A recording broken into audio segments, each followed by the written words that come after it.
Ladies and gentlemen, can you all hear me okay with this? Really good. Welcome everybody to our farming conference 2023. Can we really save the planet? Well, we'll soon find out. I'd like to just thank you all for coming out tonight. It's going to be a wet and windy night, so thank you for coming. But before I introduce our esteemed panel, I'd firstly like to thank all our sponsors. CLM, Complete Land Management, Fram Farmers, Lloyds Bank, Mayo Wynne Baxter, the NFU, NFU Mutual, and Richard Place Dobson. Especially thanks to our media sponsor, Southeast Farmer, who will be recording this session, and it's going to be streamed out live onto our YouTube account, so no bad language, please. If you are posting on social media this evening, do tag us and use the hashtag Farming Conference or tag at the South England shows. And if you're joining via Zoom, you'll not be seen or heard on any screen, but please type in your questions if you have any in the Q&A box, and these will be picked up and answered by our panel. And we have approximately 190, 200 joining us via Zoom tonight.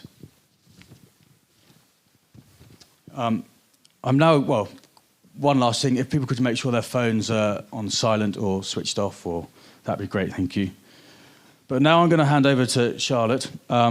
She's been kindly in this hot seat here for a few years now and gets to know everybody pretty well. To introduce Sue Pritchard, CEO of Food, Farming and Countryside Commission, and Phil Jarvis, Chair of Alban Wise Farming and Environment. Thank you. Thank you.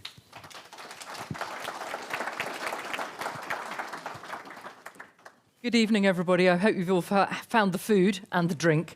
And if you're joining us from home, somebody has made you a cup of tea or a glass of wine, whichever you are most in need of. Just a small question then, tonight. Can we really save the world from an agricultural perspective? The evening is split into two bits, really. For the first part, we're going to discuss that and get the views from both Sue and Phil here. And then after that, we're going to open to the floor to questions.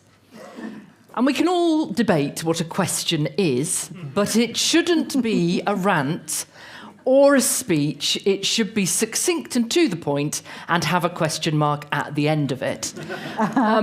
Those of you who've been here before will notice that I hold the clipboard of self-importance, and that means that I'm in charge. And if you go on, I'm really sorry, but in the interests of other people having a chance, I will be interrupting. So apologies in advance for being so rude, but if you ask a short question, I won't have to be. Anyway, I'll reiterate those rules later. So let's start just by getting a quick answer to the question. Sue, can we really save the world from an agricultural perspective, in a sentence? Well, we don't really have a choice, do we? The alternative is pretty grim. So the question is not can we, but how can we? Phil? Yeah, so if I'm answering this in WhatsApp of the future, I'll keep my message very short and just no governmental language. Yes, yes is the first thing. And as Sue said, I think we're going to have to. You know, we've got to get ourselves in a place whereby, first and foremost, we are producing food. We've got to do it sustainably. So yes, and we know the things that are around the corner. So the answer is yes. OK, let's start out by finding a bit about Phil and Sue, because I know lots of you won't know sort of how they got into farming or agriculture and so on. Phil, what's your current job and how did you get into farming in the first place? So my current job is Chair of Farming Environment, so Alban Wise is a big investment firm actually. So we would be on the larger end of farmers in the United Kingdom, mainly farming in Yorkshire, East and North Yorkshire, and West and North Norfolk. A range of crops from sugar beet, peas, potatoes, cereals and oilseeds, a number of livestock, third-party livestock enterprises as well, maize and sugar beet as well. And also I help the voluntary initiative, so those of you that will know the Naroso schemes, don't all cheer all at once, and also the so looking at best practice IPM as well. So those are the two things I'm involved with. So that's really varied, isn't it? Yeah, but I think, so like a lot of people in the room, or perhaps not a lot of people in the room, my background is my father was in the Air Force. So when I said, what do you do? He says, I fly a desk, so he's an administrator. And he And so at school I met someone who had a farm in Norfolk. Age 13, started working on a farm, and that's probably where I have some similarities with the audience. A lot of people might have started working before, but officially at 13. And then they got the bug, and that's where my career started. And, I mean, if I just give you a few other things, I went to Harper Adams, which I think there might be one or two from Harper Adams in at the moment. Anyone going to admit to that? Yeah. And then I actually worked not very far from here for Wealden Farmers. And I know there's one or two ex-Wealden farmers in the audience as well. So, you know, working from Cowfold, Henfield, Horsham, Rusper, right down to Shoreham. So I have some knowledge of Weald clays and green sands. So, and then on to really, most of my career was spent at the Allison Project, 30 years working on farming and wildlife research, training. And if I give a very briefly, working with the NFU, so Vice Chairman of the Combinable Crops Board, NFU Environment Forum Chair, and then about 3 years ago, I was appointed as the Chair of the VI. So that's a potted history of how I got into farming and where I am now. So what was it about farming that made you want to get into it, and what is it about it that keeps you in it? I think it's the big picture, being outside in the countryside, observing lots of things. Farmers are very practical people. They're masters of everything, I like to say, and I don't, you know, and I think it was that connection with the land, the soil, you know, the weather. It's a fantastic occupation, being outside, and that really drew me to farming. So, what is your current job? So my current job is Chief Exec of the Food, Farming and Countryside Commission, and that's a kind of think tank research body that was set up in the year after the Brexit vote. And it was set up by a group of business leaders, farmers, NGO leaders, realising that having voted to leave the European Union, very little thought or planning had gone into all that meant for the sector, for food, for the environment.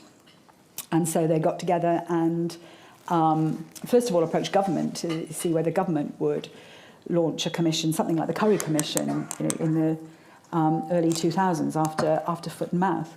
And when government declined that invitation, they decided that was the wrong answer and approached independent funders and decided to set up an independent inquiry. And our job then, and I suppose it still is now, was to help shape a new version of the future for food, for farming, for countryside, but to do that in a way that brings in a whole range of different perspectives, not just hearing farmers' voices, although that was really, really important, particularly at the time that we started out. Farmers were feeling very far from policy developments in Whitehall at that time. Question, have things changed that much? Don't know the answer. We'll perhaps come back to that question. But also to involve citizens in the question too, people in communities around the country who very rarely get asked what we really want from food, from farming, from our countryside. So we were set up initially for 2 years, and we produced our report in 2019.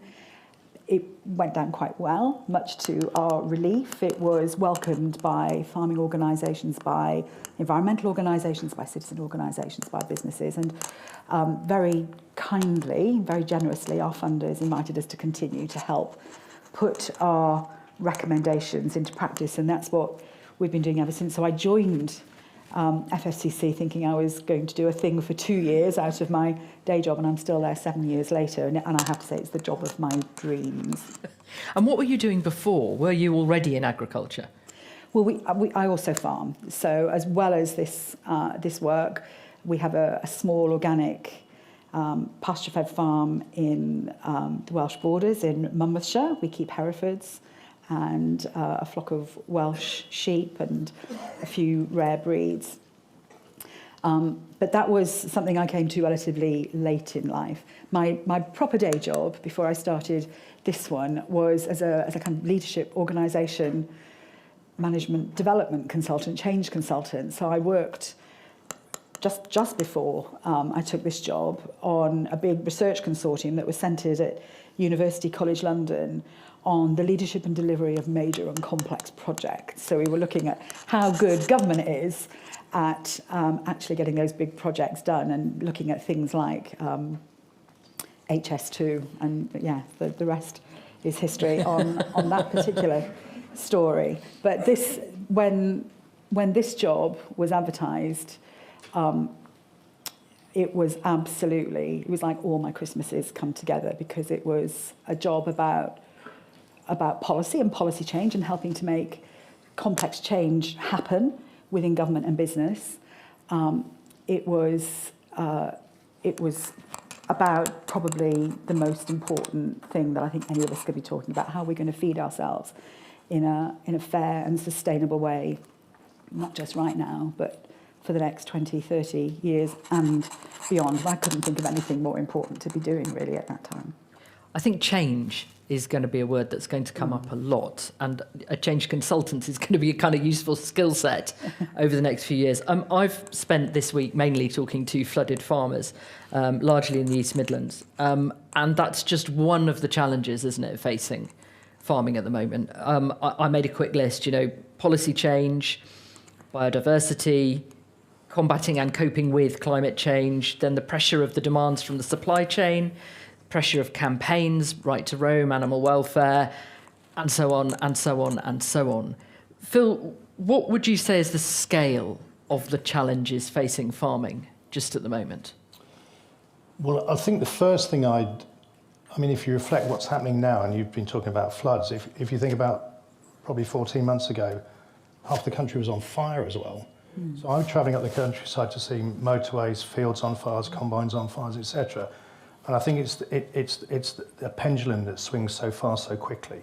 So we've always had the weather as being something that farmers like to talk about, moan about. But I think it's the scale at which it changes and the speed at which it changes, and the fact that we can go from 6 to 8 weeks of no rain to 6 weeks to 8 weeks of nothing but rain. So I think the weather and other things like market volatility, strategy and policy, and the global picture that we're all facing now as well. And you talked about campaigns. I think social media, whilst it has its massive benefits, I think everybody now has an opinion, and it can be, and sometimes you feel that you're right up against it. So I think there's a lot of challenges in there for farming. But farmers are pretty resilient folk, so I think they will meet those head on, or certainly take them on head on. Sue? It does feel overwhelming at times, doesn't it? And I don't think it's going to get any better anytime soon. I think across so many sectors, we're stepping into a future that we don't have a blueprint for. We don't really know what the real impact of climate change is going to have. We can see the effects around us now with more heavier weather, more disruptive weather. But we are seeing some of the data coming through that might suggest we're going to be reaching tipping points sooner than we expected. And we don't know what impact that's going to have. So we are, and that's not just for us in farming, it's for pretty much every foundational sector in the economy. So yeah, I think we have got some really, really tough times in front of us.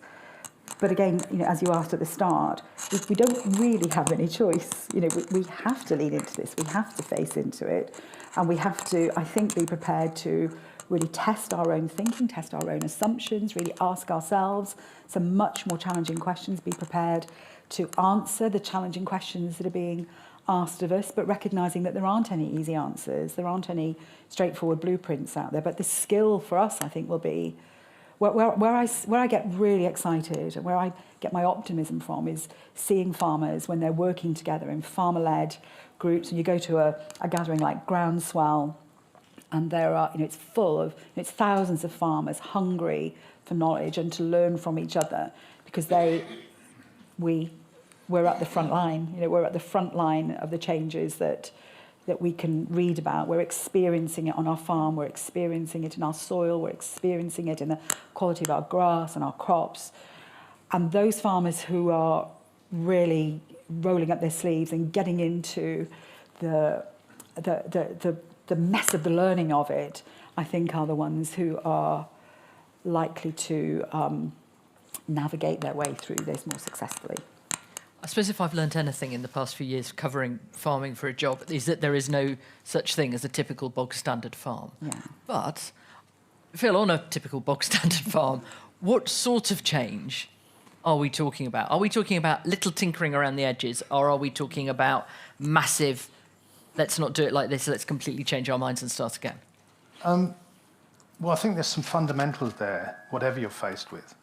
So first and foremost, business planning is really fundamental. You need to make the figures stack up, whichever way you do it. And there's lots of different models for land ownership or land tenure.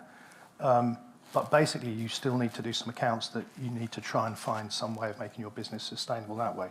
Secondly, we already know there's direction of change with things like SFI and opportunities. So opportunities in the environmental sector, how can you grasp them? How can you actually have win-wins in there as well? So some things that you might get paid for in SFI might actually help you, might reduce your fertiliser bill, et cetera like that. And I think one thing we do sometimes when we're doing about change, and the third thing about sustainable, is who are the people we surround ourselves with? You've got to be positive. You've got to, you need to talk to people. It's no use trying to do this on your own. So I think there would be some key things on any farm. There's some, and many of you will be familiar with the leaf wheel, for example.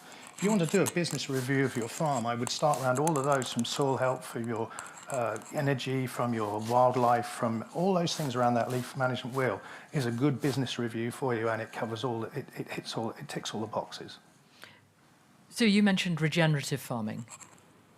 What do you mean? Because it's not a very well defined.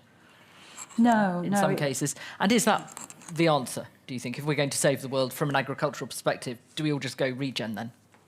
So I'm somewhat agnostic about the word regenerative, because you're right, it's not properly defined, it's not widely defined, and already we're seeing all sorts of examples of greenwashing applied using, businesses using the term regenerative to mean utterly meaningless things. At FFCC, we tend to talk about agroecology because that is carefully defined, and it talks about the whole system of food and farming. And it talks not just about on-farm practices and the sorts of things that you might see in the better defined versions of regen ag, like no-till and minimal use of artificial chemicals and keeping the soil covered and so on. But it also talks about those things that we very rarely talk about, which is what's the governance of food systems? What's the governance of farming?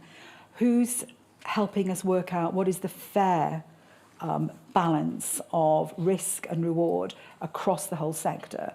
Because I think, I'm probably not saying anything very controversial at all, to say that at the moment, farmers feel that they're holding a great deal of the risk and really struggling to get a fair reward for the work and the effort that they're putting in. And there are some players in the whole food system, I'll pick out the commodity traders, who are pretty invisible to most consumers, most customers, who, in the last year, when the rest of us were struggling through a cost of living crisis and farmers and food price inflation was having massive impact on the till, the commodity traders' profits were bigger than they'd ever been before, going up 23%. And then when your profits and your turnovers are getting close to £200 billion in a year, that's big money. So the reason that I like talking about agroecology is because it shines a bit of a light on those parts of the whole of the food system and the farming system that for many people are completely invisible. And it encourages us to ask some sharper questions about how it is organised currently and whether it's organised in the fairest, most sustainable way for everybody. Let's do a quick unscientific poll. If you're involved in farming, stick up your hand if you think you are taking too much of the risk on the supply chain. Yeah. So could I just pick up on that? Because I think one of the things I would say is that when you look at regenerative farming, it's about keeping the margin and profit on your farm as well.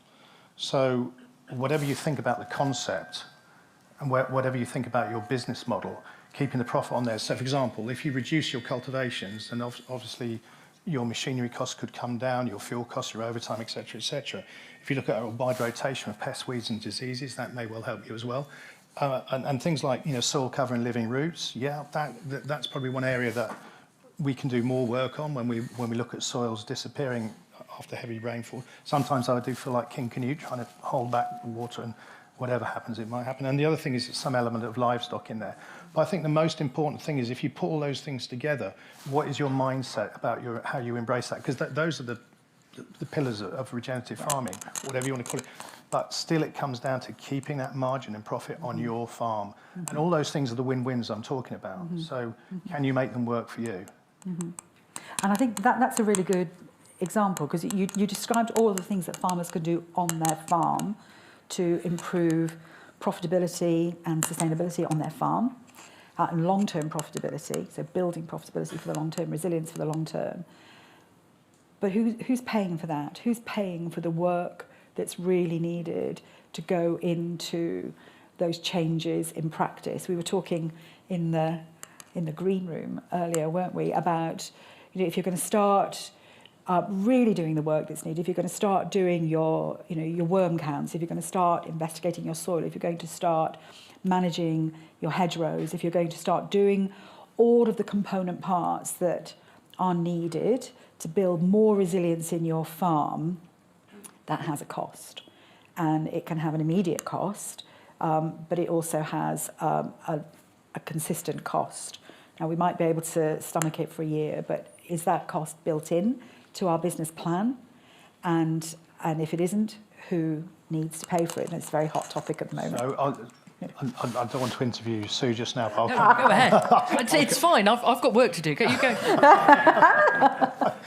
So there's a couple of things there. So the regen pillars and the leaf wheel is everything you can do on your farm. You don't have to rely on policy. You don't have to rely on someone else telling you this is the direction it travels. So I would certainly pick up on that. The other thing is about who pays for it. Well, there's where we break down a little bit. So people say, well, the farmer's got to get more efficient. Yes, we can take that, but farmers have been getting more efficient for a long, long time. If you look at what a farm could produce 40 or 50 years ago and who it could support and how it can support now, the numbers, we have been getting much more efficient. So that's one. The other one is the marketplace, which is probably where we've got a dysfunctional marketplace. In the fact, the reward for what we do and what we're expected to do in the future is not really being rewarded. We will no doubt talk about the colour of the tractor in a minute, but somewhere along the line, someone wants to take those credentials and put them on the front of their food, but might not want to buy them from you. So marketplace, farmer efficiency, and the third one is, if you want people to go on a journey with you, give them some signposts. Take them on a journey. So government support, whilst a lot of people say we need to get rid of it, if you want to change people's minds and take them on that journey, you need to sort of give them some form of incentive. Well, this brings us on, doesn't it, neatly to the role of policy here. Sue, how important is that signposting from government? Well, two things. The signposting, setting a direction of travel, so we're all clear what we're organising for and what we're setting up for. But the other is who pays for it. Now, in farming, we hear a lot about the subsidies that farmers get. You never hear that language used in any other sector. You don't hear about the subsidy paid to house builders for the Help to Buy scheme. You don't hear about the subsidy paid to the energy companies, to the subsidy that fossil fuel companies are getting right now when they need to be investing so much more in renewables. So when government was investing in renewable energy and using devices like the feed-in tariffs, that was considered to be an entirely appropriate economic incentive to help shift a whole sector from where it was to where it needs to be. And that's the language I think we should be using about our sector. Not that farmers are getting subsidies, but that government is investing in helping the whole sector move to a sustainable and resilient footing, because that's where everybody needs us to be. The whole country needs us to be there right now as well as years to come. I think the other thing about subsidies is where it ends up as well. I'd imagine your local plumber and electrician and garage and shop, and in my case, the occasional pub, might end up with some of that support or some of my earnings off my farm. Some of that does get, into your local community, and community is important as well. Where we're heading with mass production, and the effect on our local communities, that's one of the things it does support more people in the countryside, in rural communities. We're at about half now, aren't we, BPS? Well, obviously, as you will all know, this is different across the nations of the UK. So in Scotland, Wales and Northern Ireland, they're still on the same as they were when we left the EU. When we go to the SFI, where it's public money for public goods, you're only going to get paid for what you've actually done. How does that change the sums? Well, I think it is going to be less, but I would still be looking at that win-win in my case, so looking at things like cover crops, looking at IPM, looking at my use of insecticides, looking at what I've got in my hedgerows, all those areas where, a lot of it I might be just enhancing what I've already been doing, but other things might make me think about the benefits, so things like herbal lays and natural pollinators, etc., and some of my margins, which hopefully have some spin-off into reducing my input somewhere else. So, for example, reducing my use of inorganic fertilizer might be there. So if it helps me on that journey, then I think it's well worth looking at it. Just dismissing it out of hand, it will cushion that impact. Although I've spoken to plenty of farmers who say, I just can't be bothered getting my head around this. They'll only change their mind. I'm just going to farm up to the hedge, if not rip out the hedge. Well, yeah, I think the problem, it's one thing having a policy, and it's one thing having a coherent implementation of it. So what are the lessons that you've learned from previous schemes? How many pages, how complicated is the process? As a farm and an organisation that signed up to the first soil standard and did all the soil tests, that only to be told, thank you very much, but we're changing the rules. It is somewhat frustrating when you've gone to that and you've tried to get ahead of the curveball to find out that half the stuff you're doing actually isn't in the... So, but I still think it's a source of income that's worth pursuing if you have the patience to follow the scheme.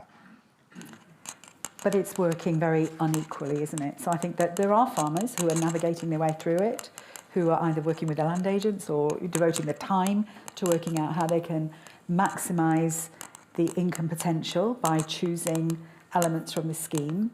But it's very patchy, depending on what kind of farm you start from and what you've already done. So I'm in Wales, so I'm under a different scheme myself. But Wales has already said that it's not going to be supporting organic farming anymore. So for those of us who've been doing really good work the whole time, because it was important for us to do so, we don't have much additionality to add, in fact. We've put in hedgerows, we've put in repairing corridors, I've got lots of woodland on my farm already, we've got unimproved grassland, species-rich grassland. There isn't anything additive I can do. And I think the impact too on farmers, and it's very far from here in the southeast, but in the uplands we are now already hearing really quite frightening stories of large landowners, land managers, just ending tenancies and seeing what some people might even call a clearance from the uplands, because those landowners can maximise their income just by rewilding or natural capital solutions. And I think that ought to really, really give us pause. You were saying earlier, Phil, that how do we value the role of farmers and the sector in communities as part of heritage? Families who've lived in Cumbria for absolute generations, hundreds of years, whose practices have been honed over those hundreds of years, who've created the landscape that people know and love, but struggling differently. And it's really some of the unintended consequences. So if you're a grassland farmer in certain parts of the country, or organic farmers where there aren't many options, and governments seem to have been saying, well, I think you're already doing this, but what you don't realise, what farmers were already doing was protecting the very asset that you want protecting. If you're not careful, you'll drive them either to stop doing those practices or revert to something where they think they can make more money. So I think you've got to be very careful about unintended consequences. But equally, if you're going to save the world and you agree that you need change, then sometimes change is painful and uncomfortable. Doesn't mean to say you don't need it. No, but you'd like to think that it's it's well thought through. It's a coherent and cohesive plan because, as we've heard just recently, that's not always what seems to be happening on the big picture. So heaven help us what's been happening on other sectors. And sometimes the evidence is in front of us, BPS disappearing and SFI coming in, but actually a delay, holding up schemes, holding up cash flow, because that's what's happened with a lot of cases. And that doesn't seem, yes, change is needed. Yes, we need change management, but we do need a much faster pace and more coherence. So you had a whole career in change management. If you were in charge of the change, would it be different? Oh gosh, I don't want to set myself up to fail here, but I think I think there's a fairly simple equation for change, actually. And I didn't invent this. It's been around since 1955, and it's very helpfully called the change equation. And it describes three components to any really effective change process. It talks about being clear about the dissatisfaction with how things are at the moment. What's the need for change? What's the burning platform for change? Then it talks about what's this version of the future that's going to be better than what we've got at the moment. Then it talks about the means or the methods to get to that new future. But then it points out that all of those things have to be taken together to be greater than the pain or the cost of change.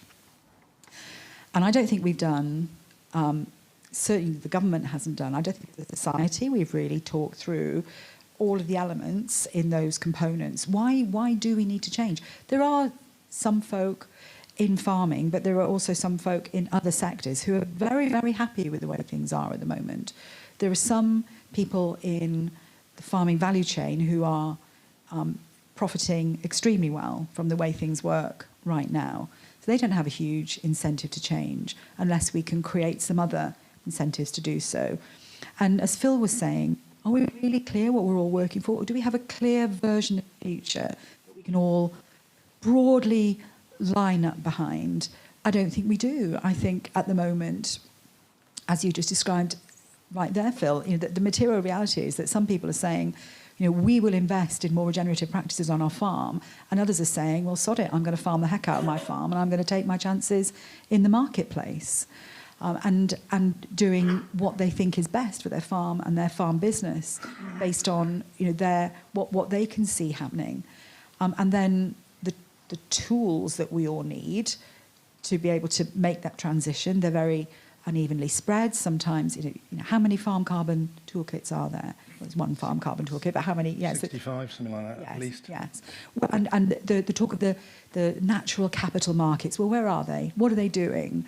Who's regulating those? Who's making sure that we've got the right guardrails in place so that people aren't exploited by people who know their way around these things more effectively? So there's lots of elements in this process that just are underthought. I think that's the politest way I can put it. They're just underthought, and actually they're not really that complicated. In my experience, when you do bring farmers together in a room, people with an interest in food and farming together in a room, it doesn't take that long when you kind of set out all of the conditions and all of the issues for people to sort of edge their way towards a broad consensus about what needs to happen and the support that's needed to get there. But we're just not creating those conditions often enough.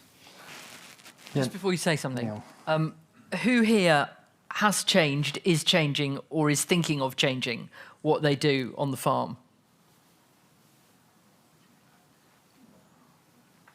Oh, quite a few. Is anybody actively not? No. Okay. Well, that tells us something. Sorry, Phil. No. It's fine. I had a sweeping comment about general. No, my sweeping comment was about how government should have a coherent plan without actually offering them one. It's quite easy to say, and it's quite difficult to achieve. But I think when you have any, what's the strategy? So if I was to ask the room, what do you think the government's strategy is on food and farming and the environment? I mean, you could probably get quite a lot of views in this room, but as far as it should be secure food, safe food, it should be affordable food, and it should be farming it environmentally responsibly. Okay, and just to say, what is the action plan to get there, and how we're going to measure it, and don't, you know, if you want to get 150 organisations to consult it, don't. You'll end up with a camel, not a racehorse. Someone has to take some leadership and say, A, B, C, this is what we're doing. And I don't think we get that. I think we just get, you know, co-design and consultation. I don't think anything's been co-designed. I think it's been consulted on and then written the rules. Sorry. Okay. Would a strategy help? Because we talk a lot about strategies. Everyone wants a strategy. They want a land use strategy, a food security strategy, a public procurement strategy, a water strategy. That's just the ones I've talked about this week. So shall we have a strategy? Well, yeah, but I go back to what I just said, and it's the same for if you have a strategy on your farm. What is the aim and objective for your farm, number one? Okay, number two, how are you going to get there? And three, how are you going to measure whether it's successful? That is a strategy as far as I can see. And that is actually 3 sentences and not 154 pages. So if you were a change consultant, you could have charged a lot for that. Or he'd be out the door too quickly. Yeah, You wouldn't be making enough money out of that. please, I'll give you my address later on. You can WhatsApp me. But I think actually the reality is that some things do lend themselves to a strategy, some things that are predictable and that you can plan for and that you're in control over. You need all of those things to be in place to have any kind of a meaningful strategy. What we're talking about here is something a bit more complicated than that, more complex than that, because there are lots of other places. You know, we're part of a global food system. We're talking about things about which we've got little control. The commodity traders are global commodity traders. The chemical companies are global companies. They are, and the food processors are global companies like Nestle, Unilever, PepsiCo. They have a whole set of interests in the food system which are about maximising shareholder value, about delivering what their shareholders or their family members, in the case of some of those, actually want and expect of them. And they're operating in multiple political jurisdictions. They're operating in countries all over the world. And in each of those countries, they're doing what they can to maximise value for themselves. So when we talk about, you know, strategising in the UK, we can't really do it without absolute cognizance of the complexity that we're operating in. So I think, and it sounds, I annoy myself sometimes when we get into policy speak like this, but you can set frameworks. You can set frameworks in which people can make choices. So they've got a clear sense of intention of where we're going, and they can start making their own choices in the context of that framework, contexts that are right for them, right for their sector, right for their business, right for their appetite for risk, for what they can organise in their community around them, what their sector will, you know, buy from them. So you can create some flexibility within a framework as long as you've got a clear sense of the future that we're all working towards and that we're trying to, you know, bring about together. And the guardrails or the policy or the support, the financial support, you know, the toolkit to help us get there. I think where a lot of strategies fall down is they're just aims and visions, aims and objectives. So the number of, let's have a strategy, and next week we'll have another strategy. So Henry Dimbley's food strategy, integrated water plans, a whole load of strategies. No one ever gets past stage one where the aim and objective of this strategy is this, and next week we'll have another one. So we don't actually do a timeline and implement it, and we don't measure it. So we never actually have a proper strategy. We just have a series of aims and objectives always rolled out. And I suppose, is the result of that a lot of people stop listening because it's just noise? Yeah. I think especially if you're in the game of producing a lot of strategies, you're quite good at doing them. You're quite good at saying all the things that you want to do and putting the things we need to do and measuring them. But the transferring it from the written script into a 2-page executive summary, into a task force that gets on and does it, show me the action and show me how it was right. I don't think we ever get to that stage.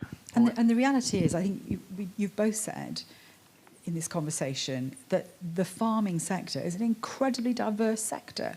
Size, scale, sector, appetite for risk, resources available. So every farmer, you've said already, Phil, has to be able to establish their own strategy, their own plan in the particular conditions and contexts that they're operating in. I think it would be an absolute disaster if government tried to set a strategy, because it is not within its gift to make it happen, not for the whole of the sector. It needs to set the framework. A direction of travel. A very, very clear direction of travel, and put the policy levers in place and the policy guardrails in place that support people who are choosing that direction of travel, and really the business guardrails as well, because farmers want to be rewarded well in the market, don't they? But if business isn't helping that, then cross purposes. I want to move on to talk about the market in just a minute. Hands up who thinks they are pretty sure about the clear direction of travel in policy at the moment. And if you are, would you like to join my team as a matter of urgency? Right, OK. That speaks 1,000 words, doesn't it? We'll come back to that, I'm sure, in the questions. But for the minute, hold that thought, because I want to talk about the pressure on farmers from global food companies, from national retailers particularly, who are trying to save the world and trying to achieve their own ends. And obviously, as suppliers, farmers get caught up in that. Is that, at the moment, fair and transparent, would you say, Sue? Well, no, absolutely not. There's a huge imbalance of power between, well, some farmers are making it work really well for them. Other farmers just are not. But it's what happens beyond the farm gate that I think is also really critical. Where are commodities going? What are they producing? What kind of food are we getting on our plate? I mean, when we talk about the food on our plate, we're not really talking, are we, about primary produce. We're not really talking about fruit, veg, meat, dairy. We're often talking about foods that's become highly processed, ultra-processed. So in the UK at the moment, 60% of our diet is now made up of ultra-processed foods. That's by far the highest in Europe and just about the same as the US. So much of what we're eating has become highly processed by processors whose names are often invisible to citizens and consumers, but who are actually deciding what we eat and who are shaping the way that the whole of the sector is going. Now, I don't think we've had a chat about that, have we, as a society? I don't think we've really thought through the implications of that as a society and what that means in terms of our health and waste. Ultra-processed food tends to generate a lot of waste in packaging and plastics and so on. And in terms of the diet-related health, a massive rise in diet-related health, largely as a result of ultra-processed foods, it's pretty serious. That's a critical part of all of this conversation, but it's just not one that we've really been able to have as a society. Phil? Yeah, no, I don't know whether I brought my soapbox with me, but I perhaps I might just get on it for a minute. I think World Trade has a lot to do with this as well, in the fact that, World Trade Organization and, about fairness in the marketplace, but I think sometimes World Trade Organization doesn't really sometimes take into account animal welfare, labour conditions, environmental conditions. Now, I'm not saying that the UK is at the top of the tree of all of those, but it would be nice to see that there is, and the carbon footprint as well. It would be nice to see that actually the world isn't all driven by world trade. So I think, that I have a feeling that if we're not careful, that the green and pleasant land of the United Kingdom might be what might be on the front of the packet, but where the food actually comes from may be somewhere different. And that is the dilemma. So you either want to have a strategy that actually keeps food being produced in the countryside way and supplying your local market as part of your aim and objective, and you get on and deliver it. And there's a big enough marketplace with enough produce coming from all over the world that we can't grow. But where we can grow, we should be supporting farmers to do just that. So when I'm going to make myself a massive corporate company now, when I want, because I've got various targets that I have to achieve, when I want you to buy into that as the person who's growing the food for me, what should that relationship be and how should that be organised? And obviously here I'm thinking about the red and green tractor discussion. Who wants to start with the colour of the tractor? Yes, I mean, I'm going to let you deal with the depths of that, but I think that there are some fairly clear and straightforward things that would rebalance the relationship between buyers and producers. And I think the work that Riverford did, Guy Singh Watson did in the campaign about, Get Fair for Farming, was really clear and straightforward and easy to get behind. If you're going to contract, do what you said you'd do, pay what you said you'd pay, take the quantity that you said you'd take. They're really, really straightforward things. And I think for lots of citizens, consumers, reading that campaign, they were thinking, well, how does this not happen already? And it gave them a little bit of an insight, I think, into the vagaries of the contracting relationship between farmers, producers, and their buyers, whether they're selling wherever they're selling to. But I think what we're seeing now in the arguments around red and green tractor is revealing, I think, the unasked and certainly unanswered questions about who pays for the kind of farming that we want. Citizens do want farming to be fair and sustainable, greener, healthier, and they want government to support farmers. And will they pay extra for that? Well, it's interesting. So we've just started quite a big programme asking citizens what we really want from food, because we've been hearing for years, I'm sure everybody in this room has, that citizens won't pay for better food, that they only want cheap food. If they didn't want it, they wouldn't produce it. Businesses say, we wouldn't make this stuff if they didn't buy it. Nobody wants a nanny state. Nobody wants to be told what to eat. And these are the things that we hear over and over and over again that really governments and businesses use to refuse to take action, to decline action. Certainly that was the rationale they used to decline to act on the basis of the National Food Strategy. So we don't hear that when we're out and about in doing the work that we do with citizens, with communities around the country. So we've started a process of asking citizens, what do we really want? What do we really want from food and health, food and farming, food and land use, food and climate, food and nature, food and trade, food and justice? And what is really, really extraordinary in the findings that we've got so far, and we're going to be doing a lot more of this, is that actually citizens broadly want the same thing. They want healthy food, they want affordable food, and they get really, really frustrated when these big structural questions that we're trying to talk about here are left at their door to try and sort out when they're rushing around the supermarket at 8 o'clock on a wet Wednesday evening and trying to decide, well, what am I supposed to do then? Do I buy local? Do I buy seasonal? Do I buy organic? Do I buy fair trade? Do I buy plastic free? Do I buy plant-based these days? How am I supposed to work out what I need to do to fix the big structural issues in this whole complex system? Government needs to sort this out, business needs to sort it out, and they need to level the playing field and really raise the baseline so that it's not down to us trying to make those big choices when we just don't have the resources or the information to do so. I might throw some comments in rather than try and answer the question, because I think that you might say... I'm sure you're not a politician. Well, you can ask me directly, Phil, but what do you really think? So I talked about marketplace, and what's actually happening is the marketplace doesn't seem to want to reward as much, but in order to get into that marketplace, you've got to have a higher environmental standard.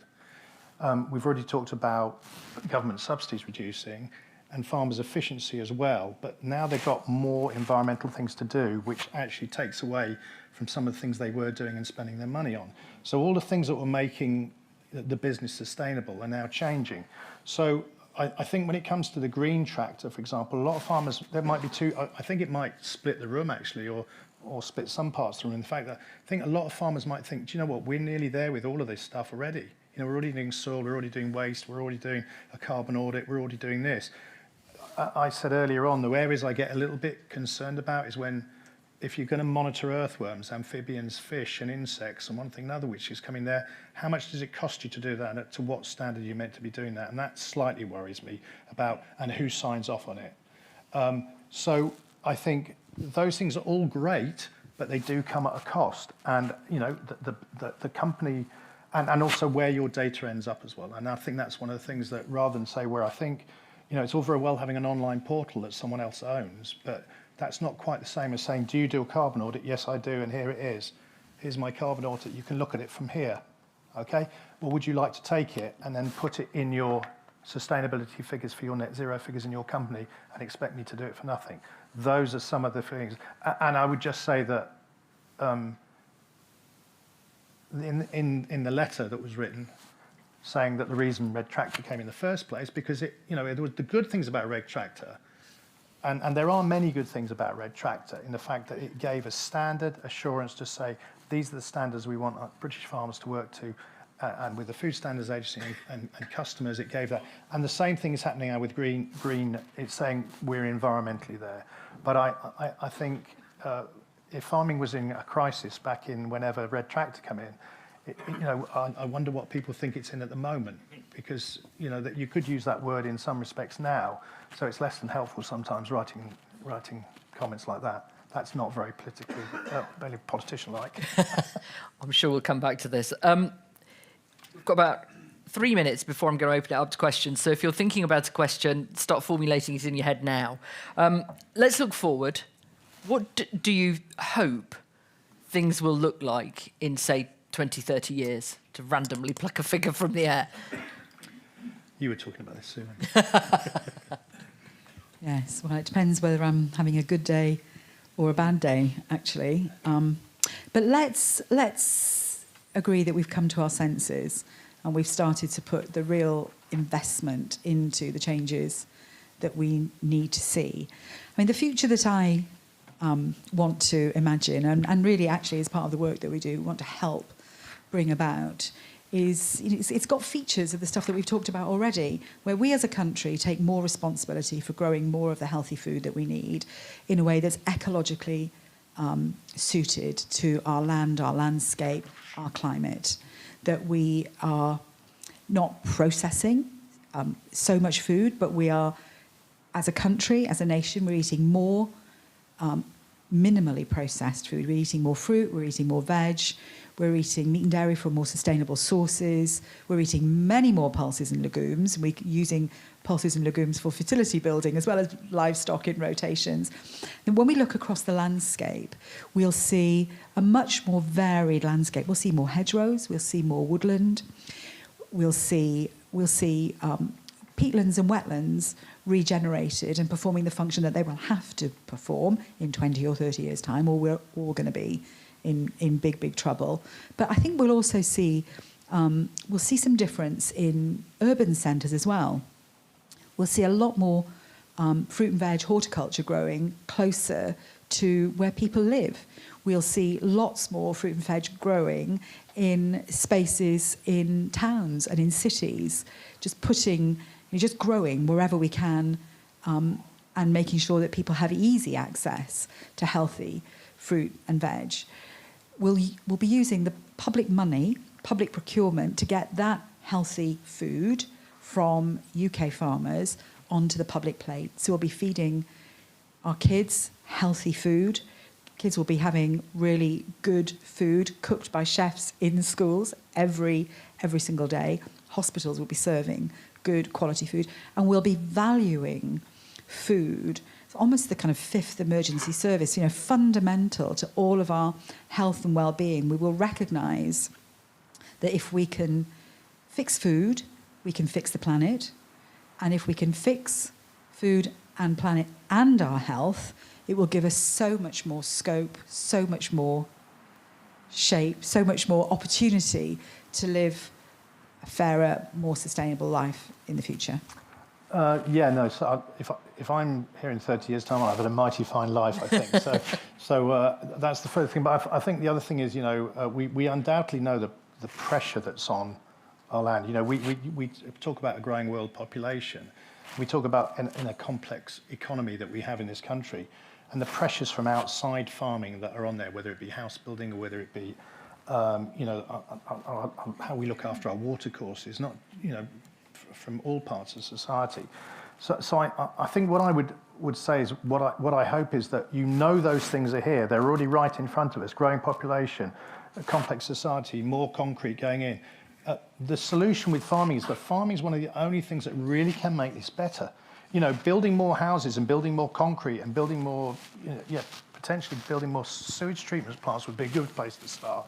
But farming really can sort that out because it can feed, it can get efficient, and it can, it can have a balance between that environmental responsibility, good soil health, and I think it has got a lot of the solutions. So I think farming is in a good place. How we get there is another matter.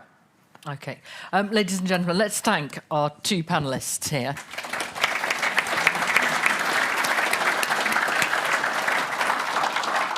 Not that you've finished, because I'm expecting we'll have some questions. If you are here with us in the room, it could not be easier. Just wave your hands in the air like you just don't care. And please wait until a microphone looms towards you, because without it, we won't hear you. Again, a question is a question, and it is succinct. Make my night. If you are joining us on Zoom, then just put your question into the Q&A box and then somebody here will read it out for you.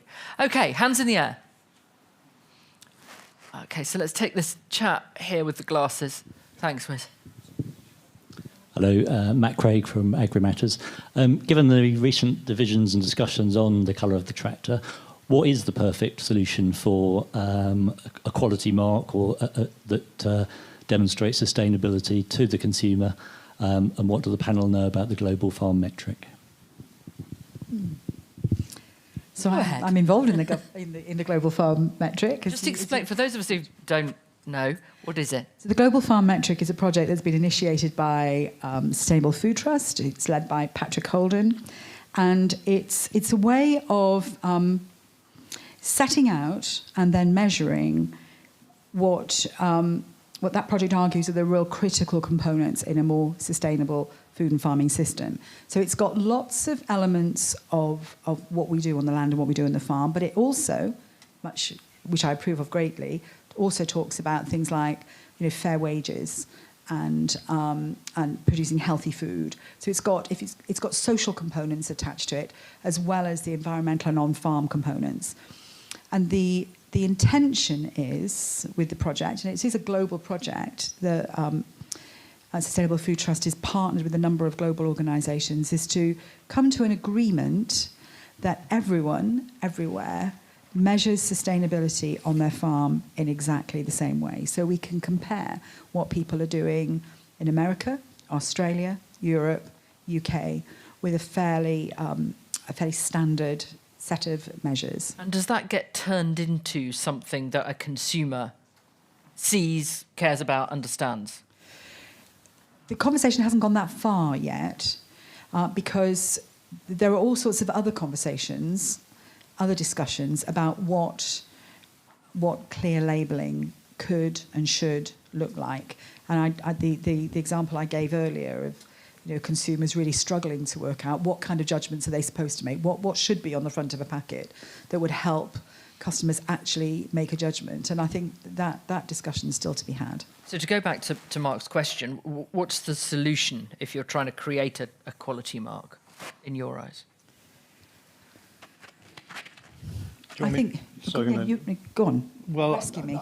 Because I think it's hard, and yeah, go on.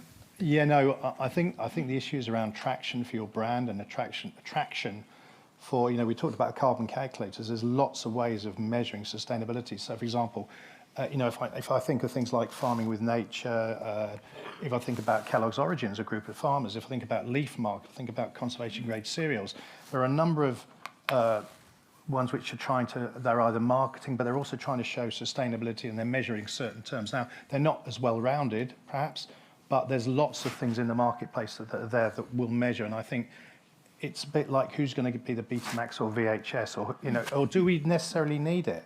Because if you have enough critical mass within a certain sector, then it will take off. But if I put my farmer's hat on, I just wonder how long it takes me to go through to get to that, to answer things, most of which I might be doing already. So I think if someone else wants to come down and sit down and do it for me, then I might be interested in it. But there's I think there are lots of things out there that already do those sorts of things. Might not be the complete picture, but yeah. Okay, let's get another question.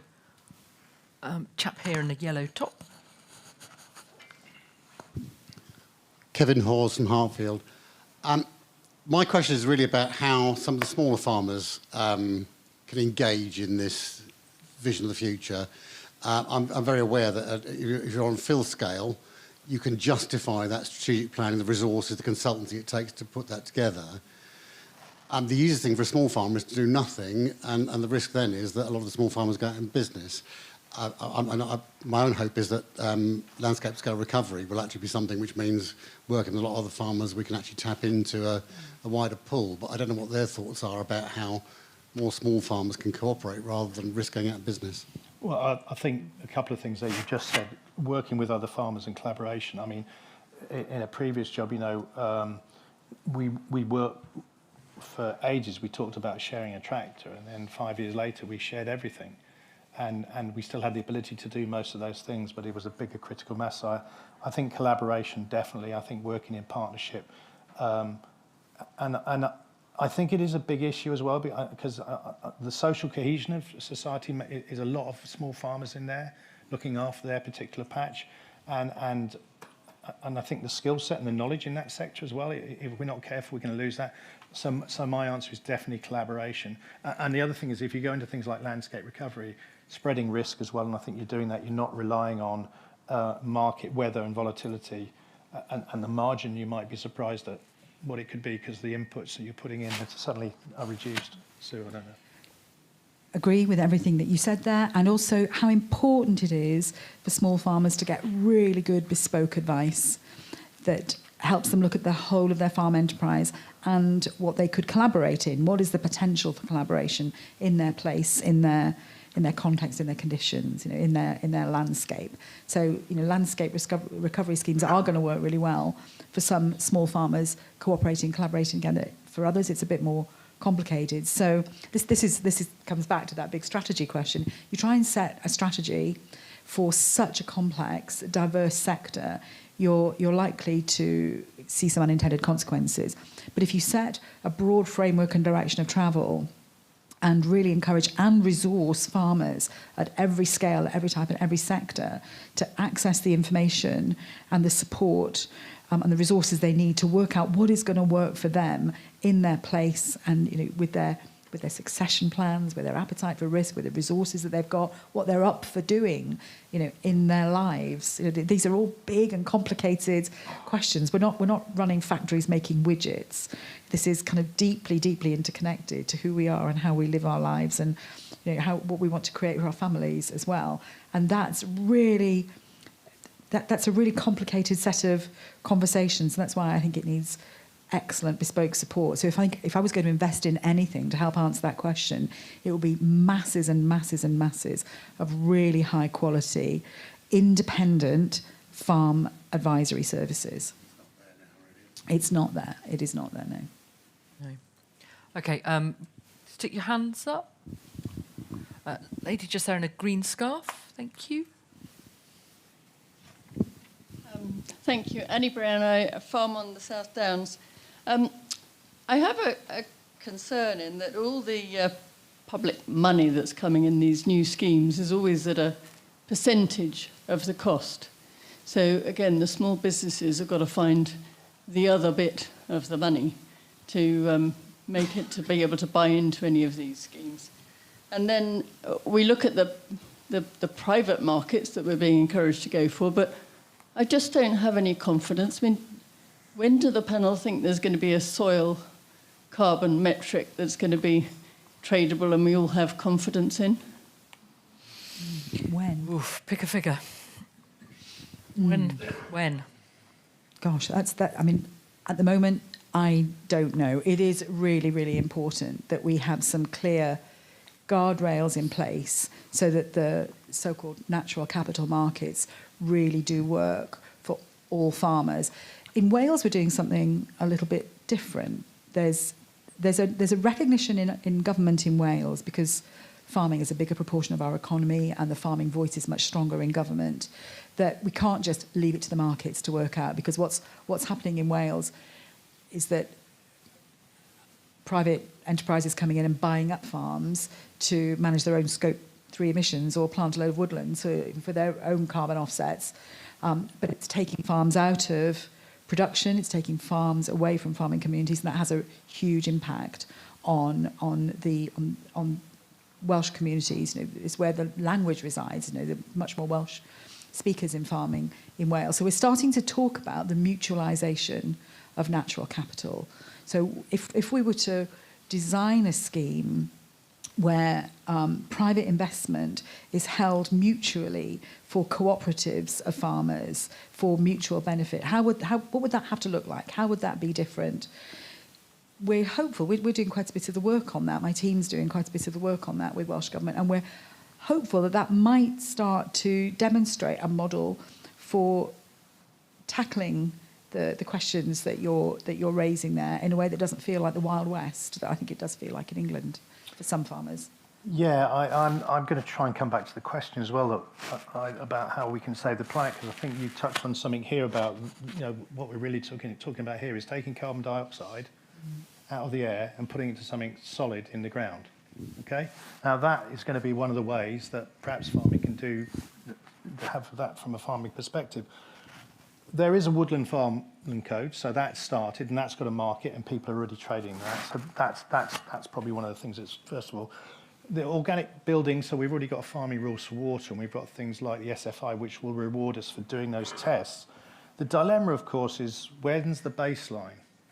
So when do you start doing it? Because if you start doing it now and in 5 years or 10 years' time they go, right, we're going to start from now, there's only so much you can get your organic matter up to in soils. And what do you do about the people who've already done it as well and have already been doing it and have got great systems where they're already at the top of the tree with their organic matter? So that's probably one of the reasons that I think probably not for a while. But once again, I haven't answered the question, but I'll put a few comments in there. Okay. Anybody else? There was chap at the back with the glasses. Giving you a workout, Wiz. Keep waving so Wiz knows where you are. Sorry.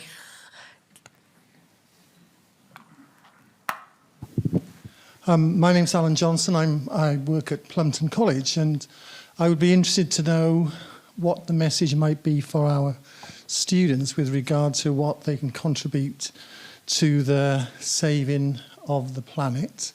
So there's some students with me today in the row just behind me, and any messages for them specifically at now 16, 17, 18 years of age, what may be their sort of aspirations, what they need to focus on. There isn't anything more important to be doing. Come the apocalypse, and I'm only half joking when I use that phrase. My husband gets very cross with me when I say it. But I think we are seeing signs that we're going to be dealing in a version of the future that we haven't fully anticipated. There will be a few things that we will always need. There'll be some things that we can manage without. We can probably manage without plastic toys and small chocolate eggs. But there'll be other things that we absolutely can't manage without. And one thing we will not ever be able to manage without is food. And growing food sustainably and sensitively for our communities has been, will continue to be, probably the most important thing that we can do for our society and our communities.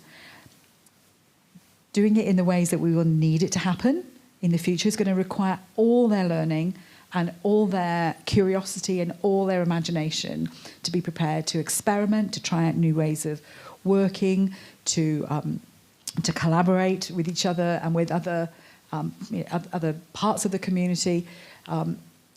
That's going to be really quite exciting.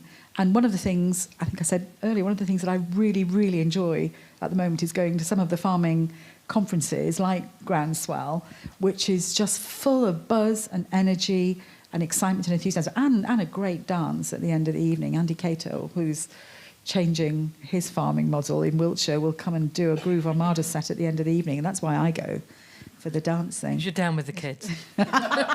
And Tina Turner. Yes, I still think I am. It's so funny. Well, Yeah, well, I think, and some of the farmers here might say, oh, that's a bit of a wishy-washy phrase, isn't it? But I think the next generation are going to be land managers. Food is going to be critically important in there, but the opportunity is in lots of other areas as well. You can still be a food producer. There are different ways of producing food for niche markets. So I'd say there is plenty of opportunity. And of course, the other thing is that looking at things like integrated pest management and stuff like that, it's going to be really crucial about using how much we can use nature as well. So there's a whole host of things that are in front of people that really is important. One thing that will also never change, unless, of course, you're going to vertical farming or factory farming, where we're doing intense things or 3D printing of stuff. It's a great place to be outside. It's great for mental health. That thing will never change outside. So, I say to you, if you're embarking on a career in agriculture or horticulture, you will have more strings to your bow when you think about all the things in land management. So, I think there's a really positive future. And yes, we may well find that we're down in the dumps about a certain amount of things here. I'm always a glass that's 3/4 full, not rather than the other way around. My own children are about the same age, and they do tend to think that we are kind of pushing it to them. We've got lots of ideas, but when it comes to saving the world, actually, that's going to be your job. Well, and the other thing is, I would imagine your computer skills and your IT skills and your phone skills and your technology skills are probably right up there. So, we haven't really touched on technology here, but there'll be a combination of all these things, and efficiency, it won't be the solution to everything, but you're already in a better place than perhaps some of us might be. But I think Don't look at me. I think that point that you're making there, Charlotte, is actually a really serious one. I think it would be pretty flipping exhausting for young people to think that our generation has created all of these problems and now we're just leaving it to them to sort it. And that feels, frankly, bloody irresponsible of us in our generation. I think it is absolutely our job to create the conditions and to do some of the hard work. Those of us who do have leadership positions in industry, in policy, in government, it is our job to take that responsibility and create the conditions that are needed for the changes that need to happen right now, so that we're not just handing it all onto our kids to try and sort it, because frankly, then it's going to be too late. Needs sorting right now. I think the other thing you can do in the room as well is we can offer plenty of opportunity to the students you're talking about. So if we talked about change management and change, if you can't manage it yourself, get some help, and perhaps the people that so work with your local agriculture college. There's a message for the other people in the room, I think. Okay. Any of the teenagers who want to tell us what you really think, feel free to stick your hand up. Any questions? Oh, right, Wiz, run like the wind. There's two. So firstly, the chap in the green jacket, and then the guy in the blue jacket. So, Philip Hench, I'm a professional parasite. But one question for you. Be honest. Dying to know what you do for a living now. Right. No, never get my hands dirty. That sounds environmental. Question for you. What you're talking about is highly laudable. And we've all got to save the world and do our bit for it. But how do we equate, with, especially in the times of recession, families who are hard up, who are going to look to buy the cheapest food and not look to very well-produced food or food that's produced in a very good environment? They're going to be looking at what they've got to spend. And how do we balance that? So there's two parts to that question, aren't there? The first is, what do people want to see happen, and what can they afford to make happen? Now, if people can't afford to buy decent, healthy food in the sixth biggest economy in the world, then that is an economic problem. That is an economic failure of politics in this country. The Joseph Rowntree report, published last week, should make us all pause when that report is having to use Victorian language to describe the poverty that some people are experiencing. That's not down to the price of food. That is down to a failure of economic policy. The work that we've been doing with citizens brings people together from all sorts of backgrounds, all sorts of economic circumstances. And do you know one of the things that actually made me cry when I was sitting listening to them? We were talking about affordability, we were talking about the price of food, and we were saying, well, look, some of the things that you want to see happen, you want to see an improved environment, you want to see farmers investing in the green infrastructure on their farms, and that might see yields drop, food prices are going to go up. And they were saying, we don't mind if we have to pay a bit more for food, providing that the people who really need support get it. And the people that were saying that were the poor people. They were the people in the room, because I knew, we were sorting the groups to make sure we had that broad section of perspectives and backgrounds and, economic backgrounds in the room. the generosity and the thoughtfulness and the kindness of the people who actually need the help in that room made me, it was deeply, deeply humbling. Everybody wants the same thing. They want to be able to feed their kids healthy food that is well produced. And if they can't afford to, that is a question that we should be directing to the Treasury, not to farmers.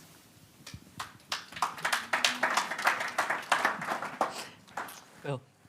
Yeah, no, some parts of the industry may well say, well, actually, we want more deregulation. We want to be on a level playing field with where our food is coming from. Now, that can, well, the way we farm and the way we regulate in this country, we've got some pretty high standards, and to give them up to try and get ourselves, less cost is something that some might say is the way it should go. But a race to the bottom doesn't seem to me to be the solution. The choice about what we spend and where we spend it. So, marketing food locally, I think marketing is, you were talking about how you market your food. Now, that's not for everybody. How do you produce food on a large scale at an affordable price? It's the game we're in. We've got economies of scale, and that's what we try and provide food at.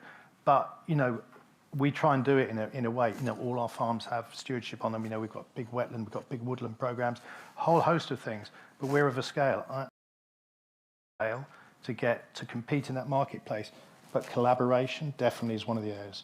Reducing your costs, and it's something that we've, in the past, we've been very, if you like, farmers are very proud and self-sufficient, but joining forces is a good way of reducing those costs and perhaps bringing yourself into the marketplace where you can provide more affordable food. Okay. Chap in the blue top. Hi, yeah, I've just actually started a course at Plumpton, which is a level 3 crop technician, but it's being taught organically. I just thought I'd mention that. But my question was, what do you think of projects like NEP, rewilding? Obviously, they do sell their own meat and stuff as well. And also, but they've just got a small market garden there as well now. I just was wondering your thoughts on that, basically. It's a beautiful place, and it's an inspirational project. But I think, Charlie and Izzy would themselves say that is not the model for feeding the country. That is their response to the challenges that they faced in their business at the time. It comes back to why we like using the definition of agroecology rather than just regenerative farming, because that definition encourages everybody everywhere to bring as many of those more regenerative practices onto their farm as they possibly can. It doesn't separate out land for nature and land for food production. It recognises that we can bring nature back to the whole farm landscape. We can create beautiful and rich habitats that are full of wildlife and grow food at the same time on the same plot of land. And that is what we're going to have to do. There isn't enough land in the UK for us to do all of the things that we need it to do. It's not just about growing food and restoring nature. We have to put houses somewhere. We have to get our energy from somewhere. Infrastructure projects. There are all sorts of things that we need land to do. And in our view, the most effective and indeed the most sustainable way is to integrate food production and nature and carbon sequestration across the whole of the farm landscape in a way that works with the ecology and that particular landscape. Yeah, no, I think there's a whole spectrum of farms, from organic to regenerative to high input, low input.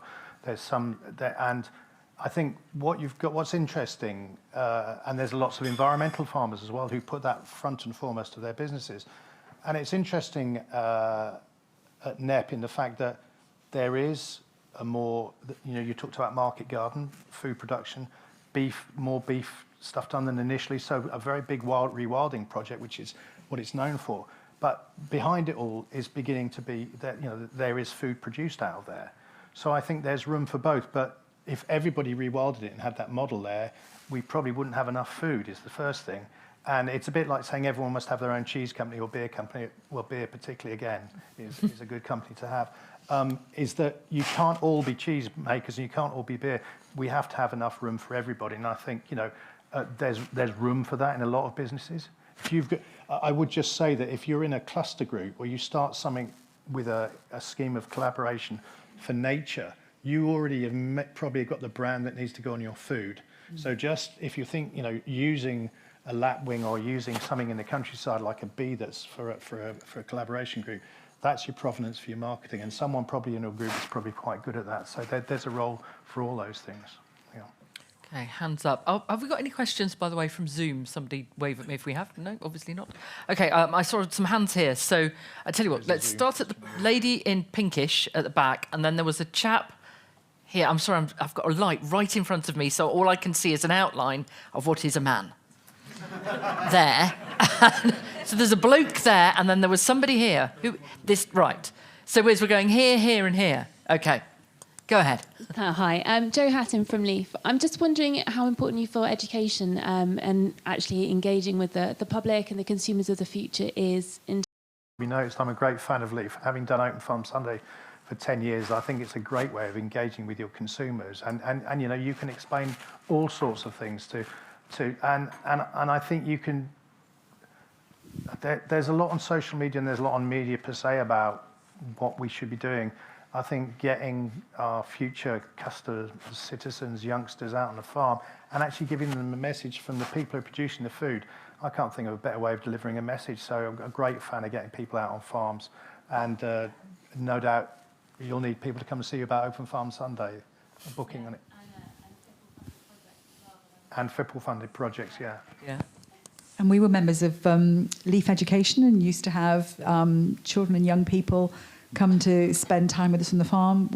Some of the loveliest things I've done on my farm has been working with school if we didn't find alternative access to the curriculum, as it was rather grandly called, and having really troubled kids coming out to the farm for a day or a couple of days a week and finding a sense of purpose and a sense of connection and seeing a future for themselves that wasn't the one that they thought they had in front of them was just wonderful. I must tell you a quick story about some children who came up the farm many years ago, and I was logging up a tree and with real safety gear, and this group of 30 children standing in front of me, and I said, right, what are the 2 things you can make out of wood? Thinking, be firewood and fencing stakes and stuff like that. And one of them said paper. And I went, what are the 3 things you can do? so sometimes I've learned some of my best things from the kids out on farm. Chap here, thank you. My name's Andrew Flake from Possible Coombs. We're a mixed farm and we also open to the public for lambing, and we have about 20,000 people come in 6 weeks. Do you think that UK farming is getting chucked under the bus for having, say, a bad name? If anything goes wrong, it's blame the farmers a lot of the time. If the UK is only producing, is it 1% of greenhouse gases? And you said we're in the 6% of the wealthiest countries that you just quoted. Are we actually being pushed in a direction when all the general public are buying food and resources from other countries with no standards that are definitely not in the 1% of the greenhouse gases?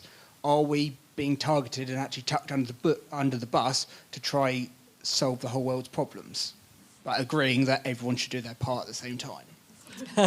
He added. So.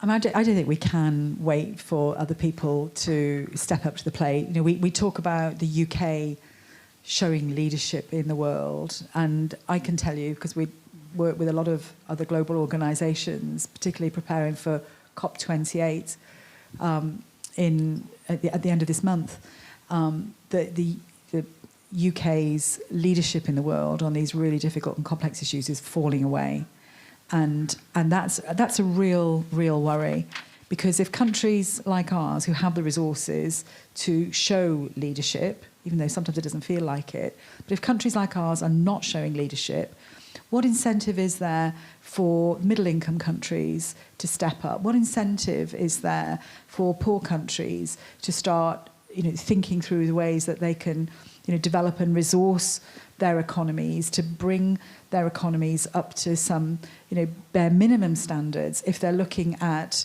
wealthy countries such as ours who are just deciding that it's all going into the too hard box? It is difficult. It is bloody hard.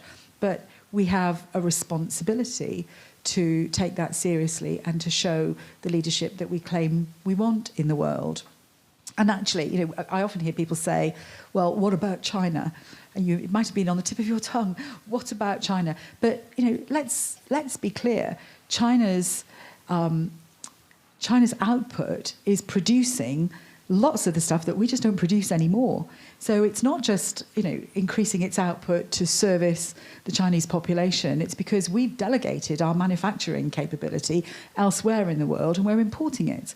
So it's really, really difficult to say this is our responsibility, that's their responsibility. We are utterly intertwined in our responsibilities and our obligations. And I just think we have to step up to the plate. But I do agree that it's too easy for some people, some commentators, to blame all farmers. We have done so much work to demonstrate that farmers are a force for change, and farmers are already a force for change, and farmers are already stepping up to the plate and making changes on their farms and their land management, which are having a really positive impact. Yeah, no, I think UK greenhouse gases for agriculture are about 10%. I think 90% means 90% is coming from somewhere else as well. So I think government has to address that. I think farming, though, still has to address that 10%. So I think a lot of that is around fuel, fertiliser, crop inputs, probably the three biggest things there. And I think if we get smarter at that, we mentioned regenerative farming, about, you know, win-wins, you're using some of the SFI to create some of the fertiliser in clover, herbal lays, etc. You know, reduction of crop inputs mean, and then you're in a really lucky place. You know, if you've got 20,000 visitors, tell them what you're doing, tell them all the things you're doing, you know, and get the message out there, and let them hear it from you, and not let them hear it from someone else who perhaps has a different view. And I can tell you, the work that we've been doing with citizens, farmers are still right up there amongst the most trusted members of society. People really do value their farmers. So although sometimes it feels like we're being kind of, you know, slated in some parts of the popular press, actually, citizens really value the work the farmers do. There was that lady there. Excellent. Well, I'm Stephanie, no farmer. Well, very interesting discussion. So you mentioned a bit the citizen customer part, yeah. So the question I always have is, you know, people go in the supermarket, they see like all year round strawberries, for example, in December. So the point you made, yeah, well, sell food more local and to local consumers, yeah. So what you think we would need to address, like, you know, to educate the consumers, what's, for example, seasonal food? Because, you know, the consumers can influence a lot what's actually produced, so sold and then bought, yeah, takes profit. So I'm missing a bit that influencing the broad mass, the consumer, the citizen, how you call them, yeah, and what are the plans to do that? Mm-hmm. So we find that when you explain to citizens what it really means to have strawberries all year round, they're quite willing to talk about trade-offs and choices, so that they can have high-quality food, but not at the expense of the planet, not ending up having to, you know, heat greenhouses for, you know, great chunks of the year because we're having to use a lot of energy to produce, you know, fruits, veg, salads and so on that wouldn't grow otherwise. I think the point that I want to pick up on, though, is this idea that businesses only produce what customers want. That's just not true. Businesses are inventing things to persuade customers to buy them. There are massive R&D departments in every single food business. They're constantly designing foods, testing products to sell to customers and then to persuade customers to buy them. That's the way around it is. Businesses make the markets and then sometimes rather innocently throw their hands up and say, well, we're only making what customers want, neglecting to point out that they have created a product and then persuaded customers to buy it. And that's very much the story of, you know, ultra processed foods.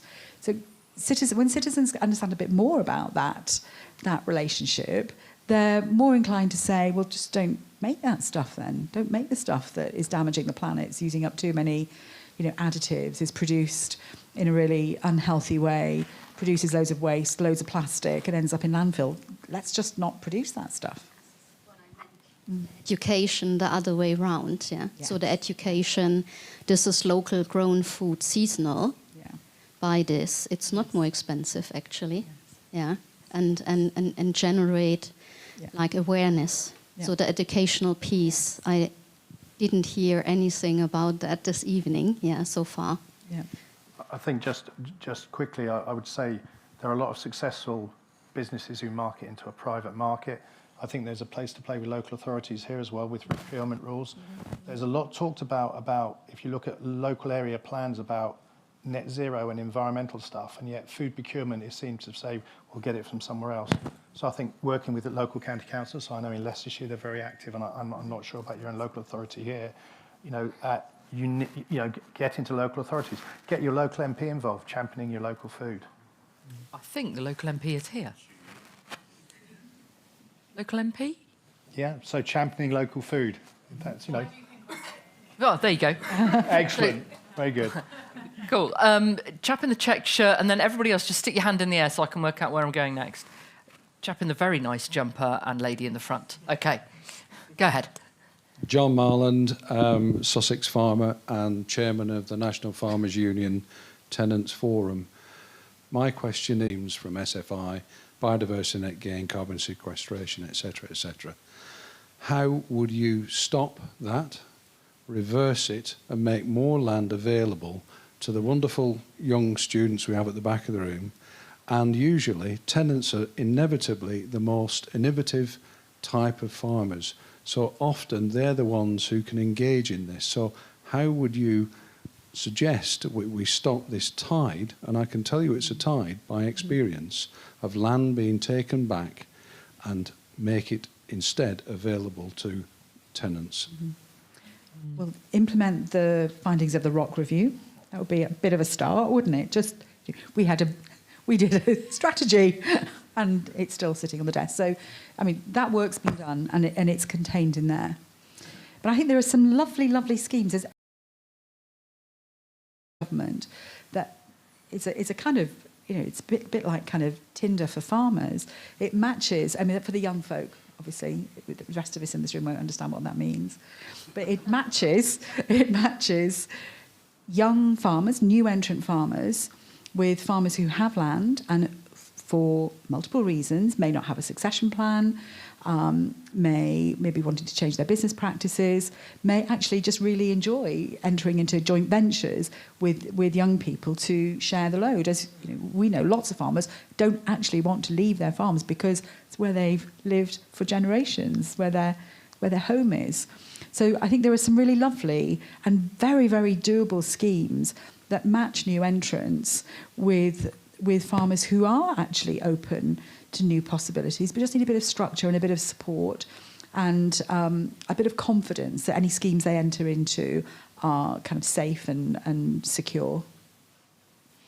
Yeah, no, I'm going to give my politician's answer here. So Baroness Rock's review, I sat in a room in Norfolk with both my landlords and with tenants as well, and getting good representation, so through the Tenants Forum, and making sure that there's, within the SFI schemes or within the landscape recovery things, there are opportunities for tenants to take some of the options on, is something that is really critical.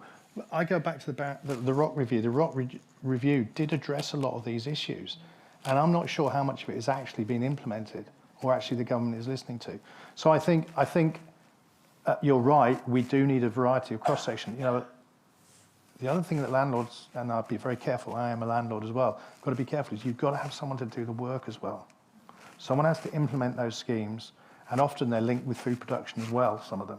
So someone has to do the work, and there's a lot of diverse tenants out there who can put their hands to the wheel in a lot of things. So, yeah, good. Keep the work up with the Tenants Forum and keep lobbying government to implement the ROC review. I sat on... It's gone. No, you're all right. Go. I sat on the ROC review on 3 occasions. I support everything you said. Big fat shark. What a nice man. So you got all the and your credit local there. MP is just at the back. That might be a key move. Man in nice jumper. Edward Stenhouse, small farmer. You haven't mentioned the restrictions on marketing at all, I don't think, such as planning, the dreadful health and safety and all the rest of it on small abattoirs, on Red Tractor, who increases the amount of bureaucracy every year. And I noticed that if I have killed 4 rats, I can put them in my household bin. If I kill 6 rats, I have to go 30 miles to put them into a proper rat bin. Can we all somehow try to stop the march of bureaucracy that is adversely affecting the whole country, but farming in particular? I thought the 6 rats were going to end up as the chef within Ratatouille.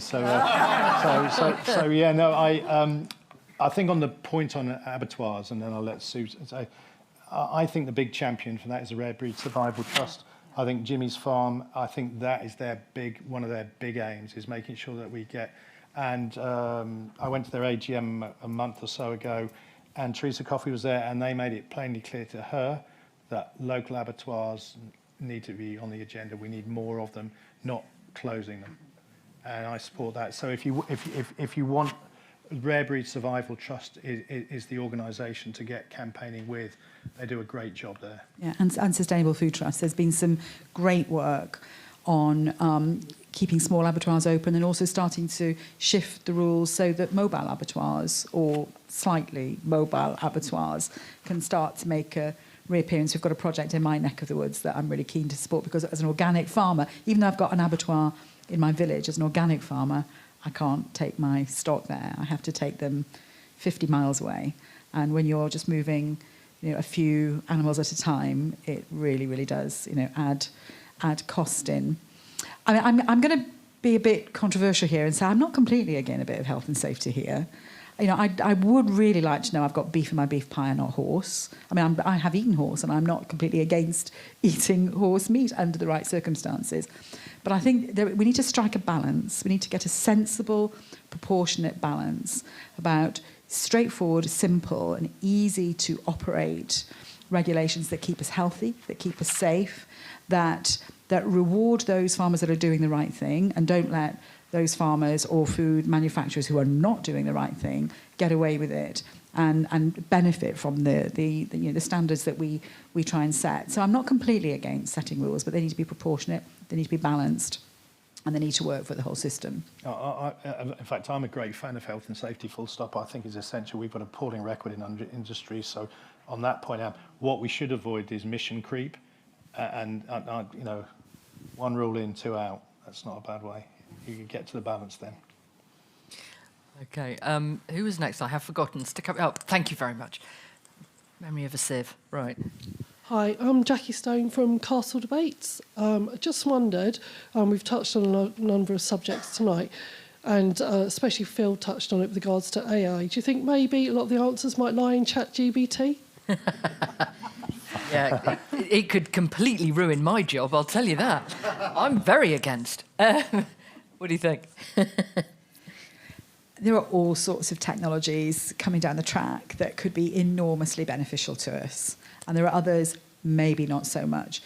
The problem, as I see it, is that we haven't had a proper discussion about this. We don't know as a society what the benefits and what the risks are for some of these. There was I don't want to promote another radio/television programme, but on the Today programme this morning with the Bletchley Park conference happening today, I thought Nick Clegg made a good point when he said we need to stop worrying too much about the kind of fantasy futures that we're all imagining and afraid of. We have to really, really focus on the impact of those technologies and the impact they're having right now, disinformation. And somebody rustled up a ChatGPT summary to introduce me at a conference, and it sounded fabulous. but it was completely wrong. Just do plausible you enough. Use it? I don't. I didn't dare make those claims. But it sounded completely plausible to the person who knew me, who did it as a bit of a laugh and who knew me and thought, oh, I didn't know this about you. Just plausible enough to be convincing, but completely wrong. So we absolutely have to keep our critical faculties about us and think, which of these technologies serve our purposes and which of these are taking us in a direction that we're not completely comfortable with. And that has to be a social conversation. Yeah, no, I'm not sure we've got the intelligence to work out artificial intelligence. And I also think the ability for misinformation as well. I mean, some social media is always bad enough, but if you can virtually make things up, make them look realistic, it is slightly worrying. But I'm sure those that are in that Bletchley conference, people like Elon Musk are there as well, so everything must be all right. Do you think the million actually might not like the answer it's going to give us? I mean, if you think how quickly it works, that's the scary thing, because if it can work that quickly, I mean, for the voluntary initiative, we wanted to just put something out and see whether it worked, and it actually was pretty good. Did it in 0.3 of a second. Yeah. Now, if it happens that fast, you've got no chance of stopping something. So I'm sceptical, but I don't want to sound as though I'm stuck in the past. There was a quote that Microsoft used to use a lot about 20 years ago.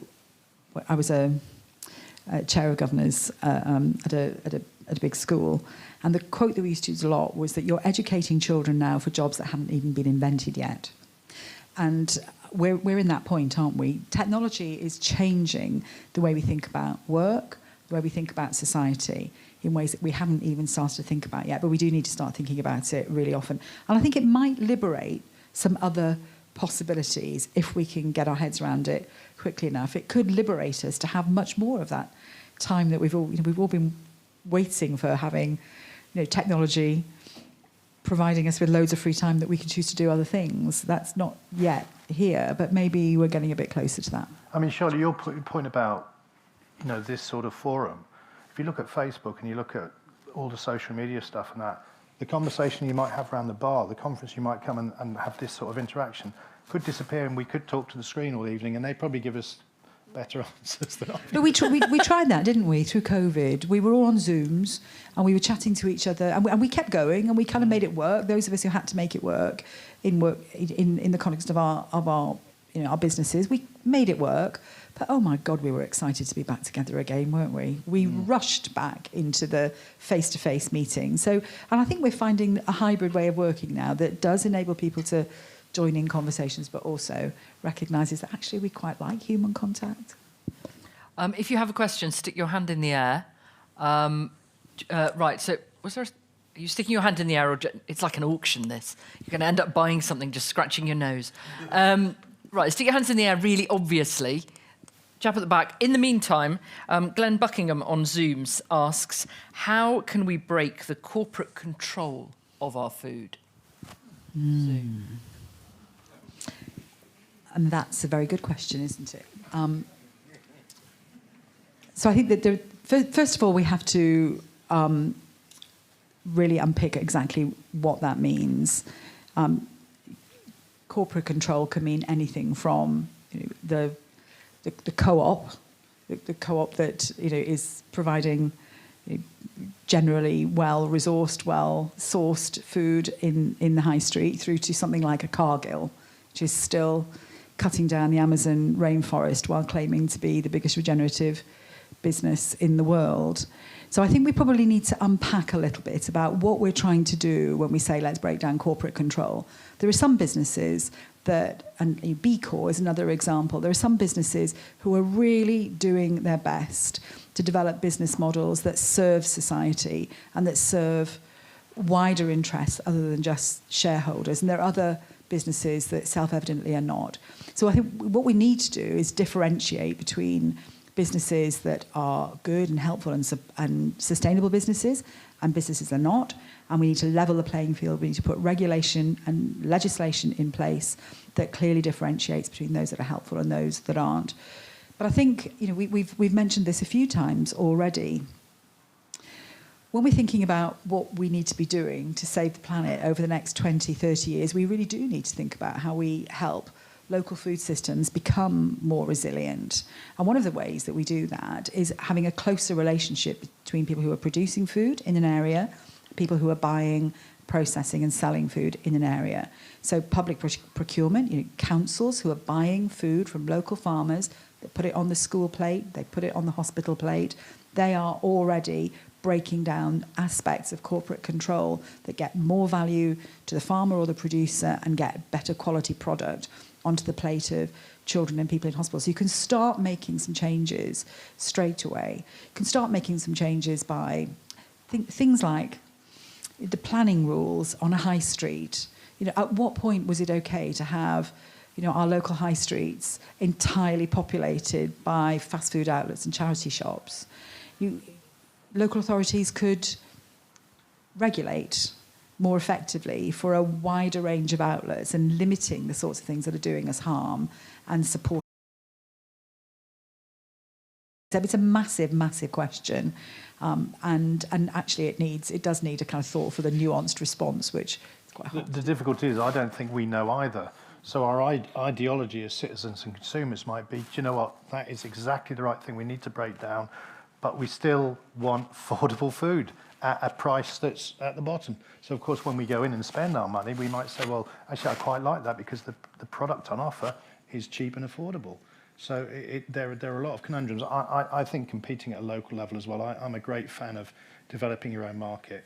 And I think, things like clusters, once again, I think they, getting the right marketing in there, it's not the whole answer, but it is one of the answers. Another question from Zoom from Finn Selby Green. How can we balance sufficient food production with saving the environment? Particularly, growing world population. Already produce enough food for 9 billion people. We just waste a third of it. And we're either wasting from the farm gate through to the kitchen waste bin. So if we took food and the value of food much more seriously, then we may find that we are more than capable already of producing enough food for the global population. Whether we're producing the right food for the global population is another question. If we're producing poor quality commodities that are just, going straight into junk foods, ultra-processed foods, cheap plastic food, then that is not doing our health any good either. So we've done some modelling. Sustainable Food Trust have done some modelling. Other research institutions have done some modelling about how we can produce a lot more of the food that we want to eat in the UK from our own land and our landscape.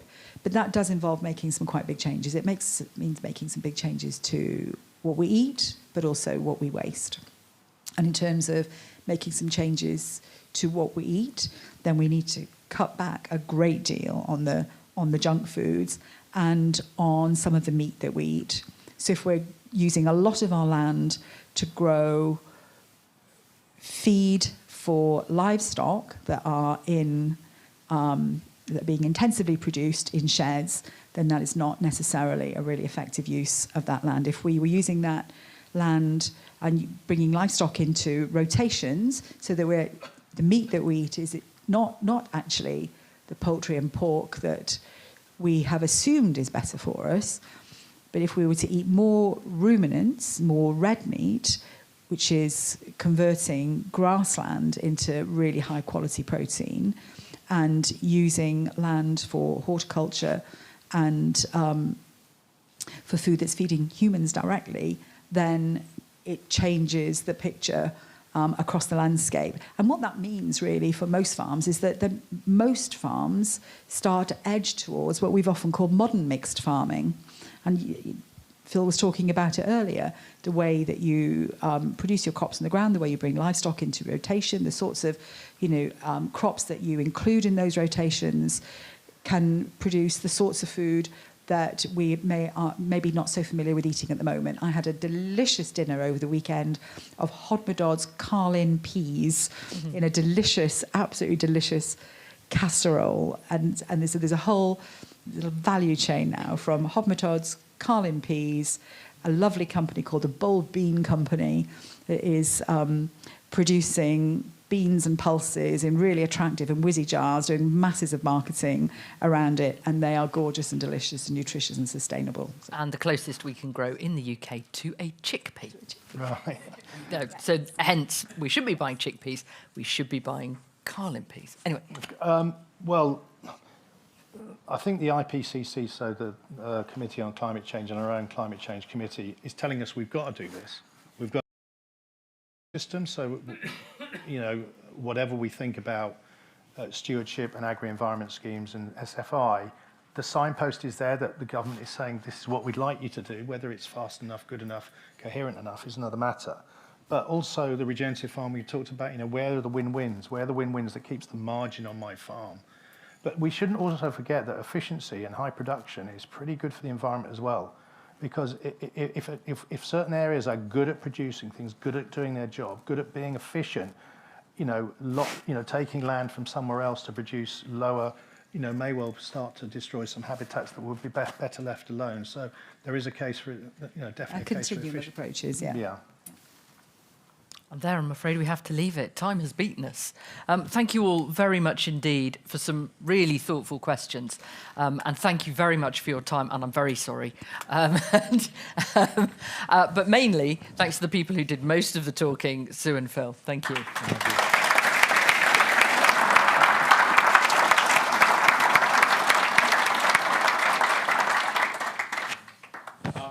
Thank you very much.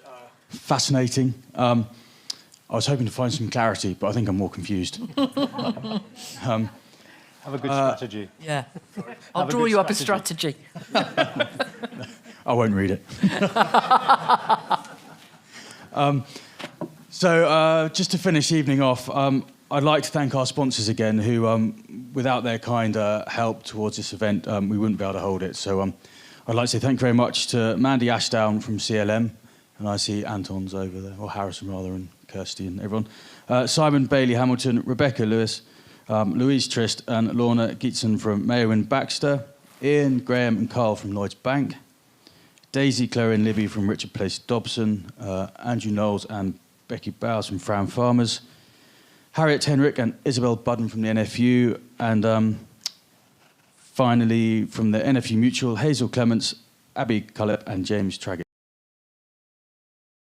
But really importantly, I'd also like to thank from South East Farmer, Jamie McGrorty, Rebecca Farmer and Malcolm Triggs, and without their lovely, wonderful support each year and lovely write-ups, we wouldn't get the spread that we do. So thank you very much. One quick thank you as well to the working party of Chris Appleton, Duncan Rawson, Mark Campbell, but most importantly to Wiz for running around as usual and sorting all this out. Thank you very much.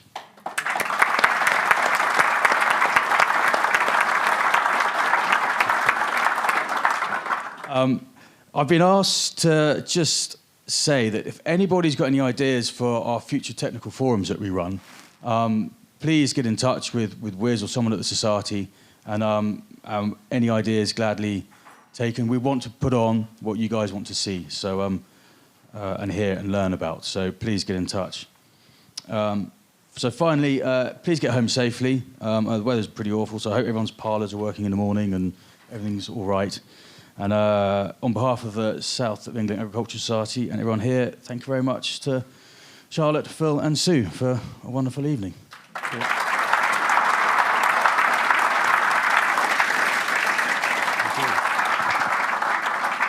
Good stuff. Thank you, Charlotte.